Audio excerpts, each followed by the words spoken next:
Before we get into today's video, I wanted to quickly let you guys know that we're doing another giveaway. For every single like this video gets, we're going to give away $1. So if we get 3,000 likes, it's going to be $3,000. All you need to do to be eligible is like the video, comment down below your favorite cryptocurrency, and follow me on Twitter. The last 48 hours have been very interesting for the crypto market, and we've seen some pretty big developments take place. We've seen Bank of America come out and talk about crypto in a very positive light.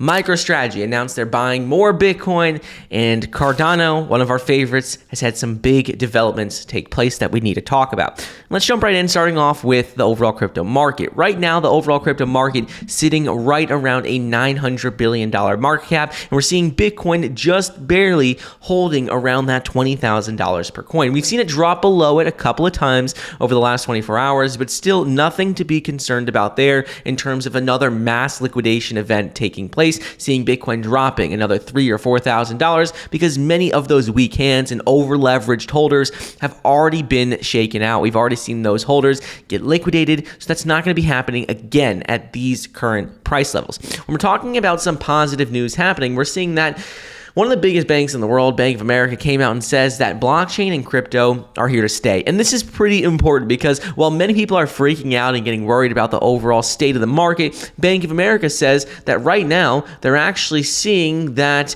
crypto winter concerns haven't frozen investor interest. And they're saying that they're still seeing institutions and many people interested in getting into crypto. They said right now they're in conversations with some 160 clients who have attended recent blockchain events, and all of these clients are interested in getting involved in blockchain and crypto. So this shows us that yes, prices may be down, yes, things may not be good right now, but looking forward over the next couple months and years, we're in a great space right now to continue to buy and get involved in many of the top crypto projects before institutions are.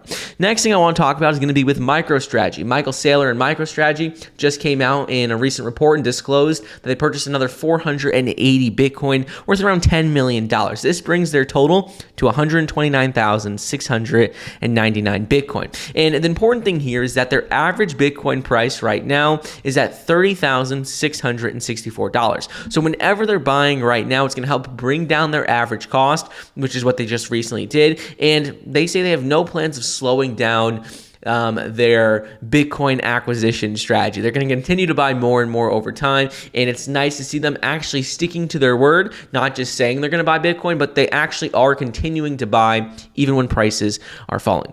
Now let's talk about what's been going on with Cardano, because Cardano has had a couple of big developments take place. First of which is that Cardano has officially become the most actively developed blockchain in the entire crypto industry. And what we've seen is that right now Cardano has shown the highest development activity in the industry, ahead of Ethereum, ahead of Polkadot, ahead of Solana, ahead of all these other projects. Right now it has over 350 commits made within the last month, when other projects, let's say like Ethereum and Solana, have just over 270 commits. So ultimately we're seeing that developers are continuing to pick Cardano over some of the other layer one cryptos. And I think this has to do with Solana having so many outages, Ethereum having such high gas fees. I think that people are realizing that Cardano is very secure, very safe, and they always prioritize investors and users' interest ahead of getting things out the fastest or ahead of just making something the most known. They're always focused on security, and I think long term that is going to really pay off because we're seeing coins like Solana experience so many outages. That's going to hurt them long term, but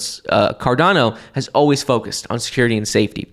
Next thing that's happening with Cardano is that Cardano's NFT ecosystem and market has been rapidly gaining on Solana and Ethereum and is officially becoming one of the top players in the NFT space. One of the reasons why we're seeing this is because out of over 1,000 projects currently being built on Cardano's network, we're seeing that a third of these projects, more than a third of them, are actually focused on NFTs. So out of 1,017 projects, well over 33% of them are interested in building for Cardano NFTs, whether that's NFT marketplaces or play to earn NFT games. Ultimately, we're seeing the NFT ecosystem on Cardano is growing very rapidly. So this is something that is very important. When we're looking at it in terms of actual data and volume, not only are we seeing hundreds of projects being focused on NFTs, but we're also seeing that Cardano's NFT trading volume ranks third, only behind Ethereum and Solana, but it's catching up very quickly. So I think over the coming months and coming weeks, we're going to continue to see Cardano NFTs grow in terms of trading volume, and I think we're going to see it eventually surpass Solana, at least in terms of trading volume, because again, like we said earlier, Solana's had issues in terms of all these outages, and Cardano simply hasn't. Last couple things with Cardano, the biggest one is going to be that Cardano just recently reached an important milestone for the Vasil hard fork.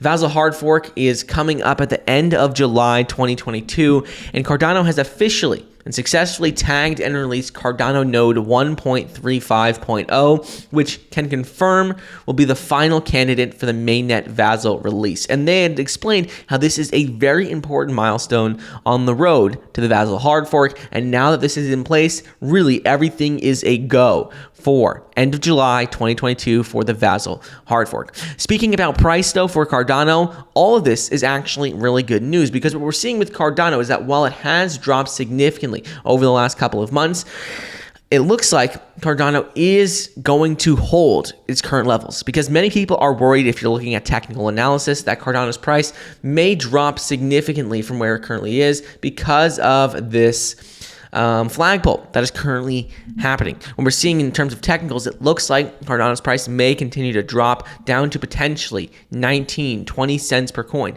But the reason why I don't think this is going to happen is because of Cardano's Vasil hard fork. Typically leading up to any of these major upgrades, we see price increases and rallies. So even though we may not see Cardano's price rally because of overall market conditions, I think we will continue to see its price at least hold at that 45 to 50 cents per coin level. But let me know your thoughts on Cardano, overall crypto market. I hope you enjoyed today's video, and I'll see you guys in the next episode. See ya.